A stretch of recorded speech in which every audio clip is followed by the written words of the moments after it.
Independent ডিজিটালে স্বাগতম। আপনারা জানেন যে এরই মধ্যে নির্বাচিত হয়েছেন মার্কিন প্রেসিডেন্ট ডোনাল্ড ট্রাম্প। মানে উনি আগামী বছরের অর্থাৎ 2025 সালের 20 জানুয়ারি উনি ক্ষমতায় বসতে যাচ্ছেন। তো এরই মধ্যে বৈশ্বিক নানা হিসাব নিকাশ শুরু হয়ে গিয়েছে। এই হিসাব নিকাশ নিয়ে মূলত আমরা কথা বলবো, কোন দেশ ক্ষতিগ্রস্ত হবে কিংবা কেউ লাভবান হবে কিনা এই প্রসঙ্গ নিয়ে কথা বলবো। সঙ্গে আছে আমি সুপ্রিয় শিকদার। আমার সঙ্গে আজ আলোচনায় যুক্ত হয়েছেন ইন্ডিপেন্ডেন্ট ডিজিটালের বা নির্বাহী সম্পাদক সেলিম খান। সেলিম খান, আমি যেমনটি বলছিলাম যে 2025 সালের 20 জানুয়ারি ট্রাম্প ক্ষমতায় বসতে যাচ্ছে। তো এরই মধ্যে আমরা সবাই জানি মোটামুটি একটা বৈশ্বিক হিসাব নিকাশ শুরু হয়ে গিয়েছে। আসলে কারা ক্ষতিগ্রস্ত হচ্ছে, কি হতে যাচ্ছে, আসলে পরিস্থিতি কি? একটা দিকে আপনি ঠিকই বলেছেন যে ট্রাম্প 2025-এর 20 জানুয়ারি তিনি হোয়াইট হাউসে যাবেন, ফলে এখনো পর্যন্ত কিন্তু 2 মাস 5 দিন বাকি। এই সময়কালে ট্রাম্প যে কাজটি করছেন সেটি হচ্ছে যে তার মন্ত্রিসভা এবং গুরুত্বপূর্ণ পদগুলোতে তিনি কাদের বসাতে চান, যে সেই পদগুলোতে তিনি কিন্তু লোকগুলোকে ঠিক করছেন। এবং ট্রাম্পকে দেখা যাচ্ছে যে তিনি গতবারের চেয়ে অনেক বেশি গোছান এবং তিনি গুছিয়ে তিনি যদি ভুল লোককেও নির্বাচিত করেন তাহলে সেটা কিন্তু বুঝে শুনেই করছেন। এবং এক্ষেত্রে ট্রাম্প যাদেরকে তার নতুন দলে নিচ্ছেন তাদের মূল কিন্তু যে ট্রাম্পের প্রতি একান্ত অনুগত, এই আনুগত্যের বাইরে কিন্তু কোনো বিবেচনা ট্রাম্পের নেই। ফলে তারা কিভাবে সারা আমেরিকাকে দেখবেন, আমেরিকাকে নিয়ে যাবেন। ধরুন যে ট্রাম্পের স্লোগান কি? ট্রাম্পের স্লোগান হচ্ছে মেক আমেরিকা গ্রেট এগেইন, মাগা, যেটা সংক্ষেপে বলা হয়। তো এই স্লোগানের মূল উপজীব্য হচ্ছে যে আমেরিকাকে গ্রেট বানানো। সুতরাং এই আমেরিকাকে গ্রেট বানানো তার এই যে স্বপ্ন বা তার স্লোগান, এর সঙ্গে যারা সাথী হচ্ছেন তারা প্রত্যেকে এটা বিশ্বাস করেন যে আমেরিকাকে গ্রেট বানাতে হবে, আর্থিকভাবে, সামরিকভাবে, সবভাবে। এবং মূলত তিনি মনে করেন যে আর্থিকভাবে শক্তিশালী হলেই আমেরিকা তার গ্রেটনেসকে ধরে রাখতে পারবে, এই বিষয়ে তার কোনো সন্দেহ নেই। আচ্ছা আচ্ছা। তো সেলিম খান, আমরা জানি যে নির্বাচিত হওয়ার পর, মানে ডোনাল্ড ট্রাম্প নির্বাচিত হওয়ার পর সবচেয়ে বেশি আলোচিত হচ্ছে অভিবাসন নিয়ে। এই অবৈধ অভিবাসন নিয়ে ট্রাম্প আসলে কি নীতি গ্রহণ করতে যাচ্ছে, কি মনে হয়? অবৈধ অভিবাসন নিয়ে ট্রাম্প কিন্তু তার প্রথম জমানাতেই, যেটা 2017 থেকে 2021 পর্যন্ত উনি যে সময় পর্যন্ত ছিলেন, এই সময় কিন্তু ওনার ক্লিয়ার কাট একটা হিসাব ছিল যে এই অবৈধ অভিবাসী থাকতে দেওয়া যাবে না। বা অবৈধ অভিবাসী শুনলে অনেক সময় মনে হয় যে আরে এটা ইল্লিগাল জিনিসটা, ইল্লিগাল কেন হবে? কিন্তু আসলে যদি আমরা দেখি যে এই যে মানুষের জন্য যে বাউন্ডারি টানা হয়েছে, এটা কিন্তু একটা রাজনৈতিক বাউন্ডারি, এবং এই বাউন্ডারিগুলো কঠিন হয়েছে দ্বিতীয় বিশ্বযুদ্ধের পর থেকে।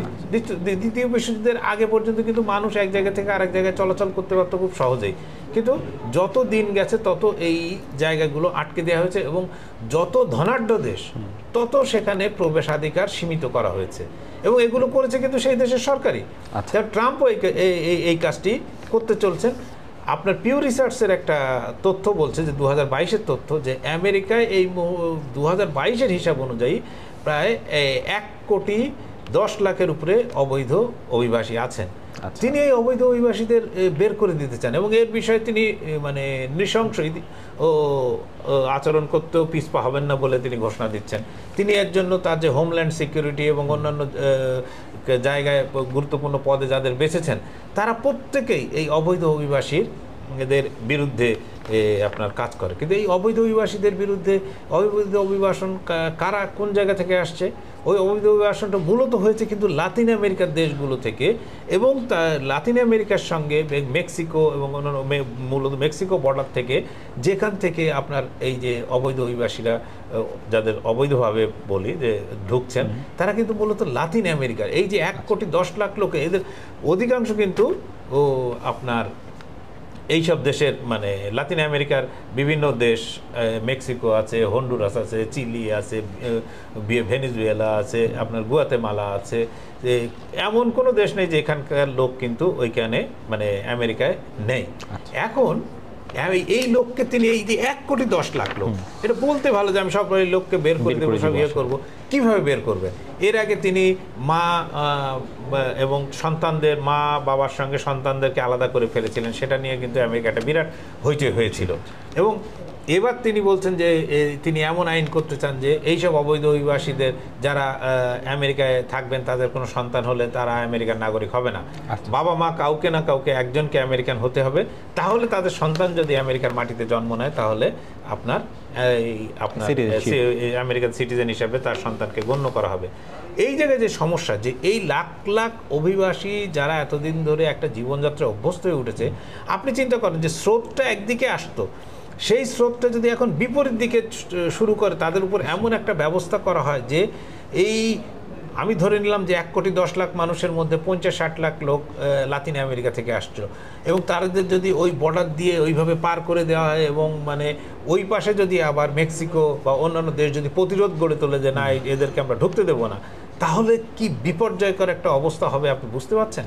আপনি চিন্তা করেন যে আমাদের দেশ থেকে অনেকে গিয়েছেন, গিয়ে অ্যাপ্লাই করেছেন, কেউ কারো অ্যাপ্লাই হয়তো এখনো গ্র্যান্ট হয়নি, অনেকে নানাভাবে আছেন, তারাও যদি হঠাৎ করে দেশে তাদেরকে ফেরত পাঠিয়ে দেওয়া হয়, এক ধরনের মানসিক বৈকল্যে আক্রান্ত হবেন তারা। প্লাস হচ্ছে মানে পুরো আমরাও ঠিকভাবে আমাদের জন্য একটা মানে আমাদের না, এটা পৃথিবীর সব দেশের মানুষ আমেরিকায়, কারণ ওই যেটা বললাম যে যত বড় লোকের দেশ বা যত ধনী দেশ সেই দেশে মানুষ যাবে, এটাই যেখানে কাজ আছে এসে আছে তাদের আগ্রহ হচ্ছে সেখানে।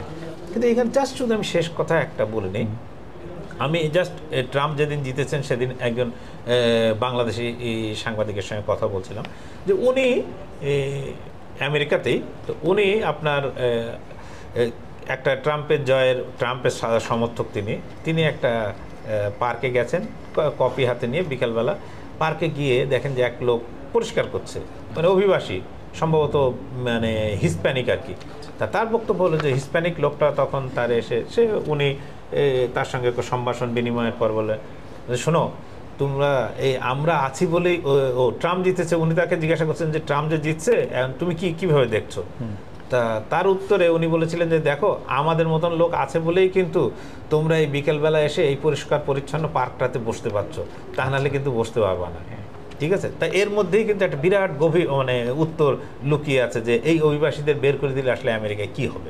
সেলিম খান, আমরা দেখেছিলাম যে বুথ ফেরত যে জরিপ, তখন একটা বড় পরিসংখ্যান ছিল যে ট্রাম্পের জয় কিংবা ট্রাম্পের ভোটের পেছনে তরুণদের ভূমিকাটা সবচেয়ে বেশি ছিল। তারা তাদের কর্মসংস্থান, চাকরি নিশ্চয়তা, এই নানা বিষয় নিয়ে আলোচনা করেছিল। তো যখন অভিবাসন নীতিটা এই জায়গায় ট্রাম্প কঠোর হবে, সেক্ষেত্রে কি তরুণদের মনোবাঞ্ছা কিছুটা পূরণ কম হতে পারে কি? না দেখুন, অভিবাসী যারা বিশেষত ইলিগাল ইমিগ্রেন্টদের জন্য তো লিগাল কাজ দেয়া যায় না। আপনি ইলিগাল ইমিগ্রেন্টরা কাজ করেন কিন্তু অনেক, যেগুলোকে ধরেন আমরা খুব ভদ্র ভাষায় অড জব বলি। আপনি ধরেন ঢাকা শহরেও যে আপনি কাল থেকে যদি মনে করেন যে ঢাকা শহরে একটা পাঁচিল তোলা হলো যে যেখানে বাইরে থেকে কোনো ঢাকার বাইরে থেকে গ্রাম থেকে কোনো লোক আসবে না, তাহলে আপনি এই যে রিক্সা চালক বলেন, আপনার বাসার কাজের লোকটি বলেন, আপনাদের বিভিন্ন বাড়ির সামনে যে সিকিউরিটিদের দেখেন সেই সিকিউরিটির লোক বলেন, এইরকম নানা হরেক পদে যারা সবজি বিক্রি করেন, যারা বাজারে বিভিন্ন ছোটোখাটো হোটেলে কাজ করেন, এই কাজগুলো কে করবে? এই কাজগুলো করার জন্য কিন্তু ঢাকা শহরে কোনো লোক নেই, আপনি কিন্তু এদেরকে ডেকে পাবেন না। ঠিক একই সমস্যা কিন্তু এই যে আমেরিকান ইউথদের কথা বলছেন, তারা হোয়াইট কলার জব চায়, তারা তো চায় না যে ওই অবৈধ অভিবাসীরা গিয়ে যে কাজ করেন সেই কাজ তারা তো করবে না, তারা তো কারোর বাথরুম পরিষ্কার করতে যাবে না, তারা চায় যে ভালো সুন্দর কাজ করব, গাড়ি চালিয়ে যাব, ও মোটা অঙ্কের বেতন পাবো, এই ধরনের কাজের জন্য তারা ঘুরছে। তাদের সঙ্গে কিন্তু এই অবৈধ অভিবাসীদের চলে যাওয়ার কোনো বিশেষ সম্পর্ক নেই। আচ্ছা, সেলিম খান, আমরা জানি যে ট্রাম্পকে যদি বলা হয়, ট্রাম্প নামের সাথে ব্যবসা ওতপ্রোতভাবে জড়িত, ব্যবসায়ী ট্রাম্প আর কি। তো সেক্ষেত্রে ট্রাম্পের সবচেয়ে প্রিয় শব্দ ট্যারিফ নিয়ে যদি জোরদার প্রচারণা শুরু করে ট্রাম্প, সেক্ষেত্রে কোন কোন দেশ ক্ষতিগ্রস্ত হতে পারে এবং নিজ আমেরিকার কি অবস্থা হবে? ট্রাম্প তো আসলে ট্যারিফ তো প্রচার করার কোনো বিষয় না, ট্যারিফ হচ্ছে আরোপ করার বিষয়, যে কর আরোপ করবে, ঠিক আছে। কিন্তু ওনার খুবই প্রিয় শব্দ যে ট্যারিফ। তার মানে আমি যখন প্রেসিডেন্ট হব তখন দেশে কত ইনকাম হবে, দেশের এক্সচেকার বা রাজস্ব ফুলে ফেপে উঠবে, এই বিষয়টা উনি দেখাতে অনেক বেশি অভ্যস্ত। আমরা আগের এক আলোচনায় বলেছিলাম যে প্রায় $4 ট্রিলিয়ন সমপরিমাণ আপনার জিনিস বিশ্বের বিভিন্ন দেশ থেকে আমেরিকা আমদানি করে, ঠিক আছে। এই যে আমদানি পণ্যের উপর উনি মিনিমাম আমদানি পণ্যের উপর 20% ট্যাক্স বসাতে চান। তো যে মানা গেল যে উনি ট্যাক্স বসালেন, ট্যাক্স বসানোর পরে ওই পণ্যটির যে দাম হবে সেই দামটা কে শোধ করবে? সেই দামটা আমেরিকানদের শোধ করতে হবে। আমেরিকানরা, এই যে আমেরিকান ভোক্তা যারা, সেটা তিনি আমেরিকান হন বা বাইরের যিনি হন, যিনি আমেরিকা থেকে ওই জিনিস প্রোডাক্টটা কিনবেন তিনি ভোগ করবেন, তাকে শোধ করতে হবে। সুতরাং এইটা মানে আমেরিকার এক্সচেকারে যে বাড়তি পয়সাটা জমা হবে সেটা কিন্তু ওই আমেরিকান নাগরিকদেরই পয়সা, সেটা কিন্তু বাইরের কারো পয়সা না। দুই, এর ফলে আমেরিকান নাগরিকরা যখন ধরেন একটা জিনিসের দাম বেড়ে যাবে তখন তারা কি করতে পারে? তারা হয়তো জিনিসটা কেনা কমিয়ে দেবে, তাদের বাইং ক্যাপাসিটি কমতে পারে, তাদের কনজামশন কমতে পারে। আমেরিকা একটা কনজিউমারিস্টিক সোসাইটি, সুতরাং সেখানে যদি বাইং ক্যাপাসিটি কমে, মানে কনজামশন কমে, তাহলে কি হবে? তাহলে হবে যে তাদের আমদানি কমে যাবে। আমদানি কমলে কি হবে? যে দেশগুলো আমেরিকার এই বিরাট বাজারে রপ্তানি করে টিকেছিল বা টিকে থাকার চেষ্টা করতো, যেমন ধরো আমরা বিপুল পরিমাণ গার্মেন্টস পণ্য আমেরিকায় রপ্তানি করি, এখন ওখানে আমাদের পণ্যের উপর 20% ট্যারিফ বসিয়ে দিল ট্রাম্প প্রশাসন। তাহলে স্বাভাবিকভাবেই যে লোকটা বছরে 5টা কি 6টা ট্রাউজার কিনতো বা শার্ট কিনতো বা অন্যান্য জিনিস কিনতো, এটা সেই সংখ্যক হয়তো কিনবে না, তার চেয়ে কম কিনবে। কিনলে কি হবে? কিনলে হবে যে আমরা কেন, যারা এই গার্মেন্টস পণ্য আমেরিকায় রপ্তানি করে তারা প্রত্যেকের অর্ডার কমে যাবে। অর্ডার কমলে কি হবে? আমার দেশের লোক যারা গার্মেন্টসে চাকরি করেন তারা চাকরি হারানো বা কাজ হারানোর একটা আশঙ্কা দেখা দেবে। ফলে এর একটা চেইন রিয়াকশন, মানে 90 পরবর্তী সময় থেকে যে ধারাক্রম চালু হয়েছে যে বিশ্ব অর্থনীতির, সেইটাকে যদি উনি ব্রেক করেন তাহলে এর ধারাক্রমে কিন্তু সবাই পড়ে যাবে। এটাই কিন্তু একটা দেশ না, এটা যে আমেরিকানরা যেমন একদিকে বেশি দাম দিতে ক্ষতিগ্রস্ত হবে, তেমনি যদি সেই ক্ষেত্রে আমেরিকার আমদানি যদি কমিয়ে দেয় সেক্ষেত্রে কিন্তু বিশ্বের সব দেশ কম বেশি ক্ষতিগ্রস্ত হবে। আচ্ছা সেলিম খান, এখন আসি একটু যে ন্যাটো জোটের আসলে কি হবে ট্রাম্পের এই সময়? ন্যাটো জোট নিয়ে কি চিন্তা ভাবনা করতে পারে ট্রাম্প, কিংবা কি হতে পারে ন্যাটো জোটের? ন্যাটো জোটের যে এই খুব মানে এটা পরিষ্কার, ট্রাম্প কিন্তু গতবারও করেছিলেন, তিনি ন্যাটো জোটের সদস্যদের, বিশেষত ইউরোপের, পশ্চিম ইউরোপের যে সদস্য দেশ আছে তাদেরকে তিনি বিনা মানে মুফতে তাদের নিরাপত্তা দিতে চান না। তার বক্তব্য হচ্ছে যে ভাই, তোমাকে যদি আমার সিকিউরিটি দিতে হয় তাহলে তোমার জন্য আমার যে খরচ হচ্ছে সেই খরচ তোমাকে দিতে হবে।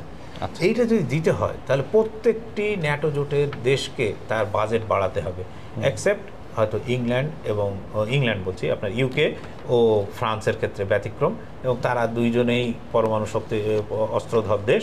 ফলে তাদের জন্য সেক্ষেত্রে হয়তো আমেরিকার এই ইয়েটা ততটা লাগবে না। কিন্তু আপনি জার্মানি থেকে শুরু করে আপনার নেদারল্যান্ডস থেকে শুরু করে সব দেশ, এর জন্য কিন্তু ন্যাটোর এইসব দেশ সব কম বেশি ক্ষতিগ্রস্ত হবে, যাদের ডেটারেন্ট পাওয়ার নেই। ক্ষতিগ্রস্ত হবে শুধু ন্যাটোর দেশ না, ন্যাটোর কিছু সহযোগী দেশ আছে, যেরকম জাপান, সাউথ কোরিয়া, ইসরায়েল, এরাও কিন্তু ক্ষতিগ্রস্ত হবে। কারণ ট্রাম্পের সূত্র একটাই যে ভাই, আমার পয়সা আমি এই দান খয়রাত করতে পারবো না, আমি গৌরী সেন হতে পারবো না, আমাকে কিছু, তুমি যদি আমার কাছ থেকে পেতে চাও তাহলে আমাকে কিছু দিতে হবে, এই দেওয়ার জিনিসটা কিন্তু তোমাকে দেখতে হবে। সেলিম খান, আপনি ইসরায়েল প্রসঙ্গে যখন আসলেন তখন মানে ট্রাম্পের নীতিটা আসলে কেমন হবে? যে মধ্যপ্রাচ্য বলেন, ইসরায়েল ইরান সংঘাত যেটাই হোক, ট্রাম্প আসলে কি করবে? এই যুদ্ধগুলো থামানোর ব্যাপারে তার পদক্ষেপ কি হতে পারে? দেখুন, একটা জিনিস হচ্ছে যে ট্রাম্প কিন্তু খুব পরিষ্কার যে তিনি ইতিমধ্যে বলেছেন যে তিনি এই ইসরায়েলকে এই যুদ্ধ চালাতে দেবেন না। আচ্ছা, তিনি ইসরায়েলের নেতানিয়াহুকে ইতিমধ্যে কিন্তু ইঙ্গিত দিয়েছেন যে ইসরায়েলের যুদ্ধ বন্ধ করতে হবে। এর আগে আপনার মনে আছে যে আমরা দুইজন একটা আলাপে, এই ভিডিও আলাপে বলেছিলাম যে ট্রাম্পের কারণে এই নেতানিয়াহুর বিপদ আসন্ন। সেখানে অনেক আমাদের দর্শক একটু বিরূপ মন্তব্য করেছিলেন, কিন্তু আমরা কিন্তু কথাটা কিন্তু কোনো হাওয়াই ভাষা থেকে বলিনি। আমরা একটা তথ্যসূত্র, যেটা ধরেন প্রথম এটা প্রকাশ করেছিল ইকোনমিস্ট, দ্য ইকোনমিস্টের সূত্র ধরেই কিন্তু আমি আর আপনি আলোচনা করেছিলাম, যেটা এখনও আমাদের ইউটিউব চ্যানেলে গেলেই পাওয়া যাবে।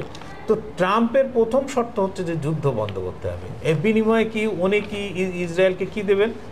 উনি যেটা এখনো পর্যন্ত পশ্চিমা ইয়েদের কথাবার্তা, পশ্চিমা মিডিয়ার কথাবার্তা, তাদের বক্তব্য হচ্ছে যে উনি পশ্চিম তীর এবং গাজা, যে দুটো অংশ আসলে ফিলিস্তিনিদের, ওদের বেশ কিছু অংশ, যে ইসরায়েলের লাগোয়া অংশ, সীমান্তের লাগোয়া অংশ, সেইগুলোকে উনি ইসরায়েলের অ্যানেক্সচার বা মানে অন্তর্ভুক্ত এলাকা বা দখলদার এলাকা হিসাবে উনি স্বীকৃতি দিয়ে দেবেন। তাহলে কি হবে, ওই এলাকায় আবার ইসরায়েল আরেকটা বেড়া দিতে পারবে। তার মানে ওই বেড়া অতিক্রম করে তারপরে ইসরায়েলের বেড়া অতিক্রম করে তাহলে তাদেরকে ইসরায়েলে ঢুকতে হবে। এমনি গাজার মতো একটা ছোট জায়গায় 23 লক্ষ লোক যেখানে বাস করে, সেই জায়গার যদি পরিমাণটা কমিয়ে দেওয়া হয় তাহলে কিন্তু এর পরিণামটা খুবই ভয়াবহ হবে। এই এত অল্প জায়গায় মানুষ তো বাস করার যোগ্য না, সেখানে তো বাস করবে কিভাবে মানুষ, সেটা একটা সমস্যা। কিন্তু মূল জিনিস হচ্ছে কিন্তু ইরান। ইরানকে তিনি কিভাবে দেখবেন সেটা হচ্ছে মুখ্য ইয়ে। এই কিছুক্ষণ আগে একটি নিউজ আমেরিকার মিডিয়া আপনার এক্সক্লুসিভ ছাপা হয়েছে যে ইরানের কর্মকর্তাদের বরাত দিয়ে যে ট্রাম্পের ঘনিষ্ঠ বিশ্বের সবচেয়ে ধনীতম ব্যক্তি ইলন মাস্ক, ইরানের রাষ্ট্রদূত আছেন, তার সঙ্গে কিন্তু ইলন মাস্ক বৈঠক করেছেন। এই বৈঠক করার দিকটা কিন্তু খুবই গুরুত্বপূর্ণ এবং এ থেকে প্রমাণ হয় যে ট্রাম্প কিন্তু বসে নেই। তিনি মধ্যপ্রাচ্যের বিষয়েও কিন্তু একটা মানে বড় আকারে ভাবছেন যে শুধু যে আপনার ইসরায়েলকে যুদ্ধ থামাতে বললাম, ইসরায়েল যুদ্ধ থামিয়ে দিল, কালকে ফিলিস্তিনের জায়গায় যেমন ছিল তেমন থাকলো, লেবাননের জায়গায় তেমনটা মনে হয় এই মুহূর্তে না। কিন্তু যার ইসরায়েল যদি তার হামলা বন্ধ করে তাহলে আরব প্রতিবেশী বা তার ইসরায়েল বা ফিলিস্তিনের যে আরব প্রতিবেশীরা আছে বা আরবের যে দেশগুলো আছে তার মধ্যে মুখ্য বড় সৌদি আরব, আপনার মিশর, জর্ডান, এরা হয়তো কুয়েত, কাতার, এরা হয়তো ঠান্ডা হয়ে যাবে। এবং এদেরকে ঠান্ডা করাটা ইয়ের জন্য ইলন মাস্ক বলি আর তার গুরু ডোনাল্ড ট্রাম্প বলি, দুইজনের জন্য খুবই গুরুত্বপূর্ণ। তিনি যদি এই জায়গায় না পৌঁছাতে পারেন তাহলে কিন্তু এরা যে কাজটা করছে, এই যে বন্ধু, দীর্ঘদিনের বন্ধু তাদের, কারণ MBS এর সঙ্গে ডোনাল্ড ট্রাম্পের সম্পর্ক কিন্তু বেশ ভালো, ফলে তাদের পয়সার দিকে কিন্তু উনি জানেন যে ইসরায়েলকে পয়সা দিতে হয়, আর ওই আরবের ওই দেশগুলো কিন্তু আমেরিকাকে পয়সা দেয় উল্টো, ফলে তার কাছে কিন্তু ওরা অনেক বেশি গুরুত্বপূর্ণ এই ইসরায়েলের তুলনায়। ইসরায়েলকে তারা টিকিয়ে রাখবেন, সব করবেন, কিন্তু ওদেরকে কিন্তু ছাড়বেন না। প্লাস হচ্ছে যে ইরানের সঙ্গে হয়তো উনি গত টার্মে যেভাবে গেছিলেন সেভাবে হয়তো নাও যেতে পারেন। এই ইলন মাস্কের আপনার বৈঠকটা তারও একটা ইঙ্গিত হতে পারে, সেটা এখন আমাদেরকে দেখতে হবে। উনি ক্ষমতায় বসা এবং তারপরে আরও সময় গেলে তখন আমরা বলতে পারবো যে কি এই মধ্যপ্রাচ্যের বিষয়টা উনি কীভাবে সামলাবেন। ধন্যবাদ সেলিম খান। আজ এ পর্যন্তই। ট্রাম্পের ক্ষমতার সময়, অর্থাৎ ট্রাম্প ক্ষমতায় বসার পর কি কি করবেন সেটা জানতে আমাদেরকে আসলে অপেক্ষা করতে হবে জানুয়ারির 20 তারিখ পর্যন্ত। এরপরে হয়তো আমরা একটি ফলপ্রসূ সিদ্ধান্ত ট্রাম্পের তরফ থেকে দেখতে পারবো। সে পর্যন্ত দেশ বিদেশের যে কোনো খবর জানতে ইন্ডিপেন্ডেন্ট ডিজিটালের সঙ্গে থাকুন, ভিজিট করুন itbbd.com।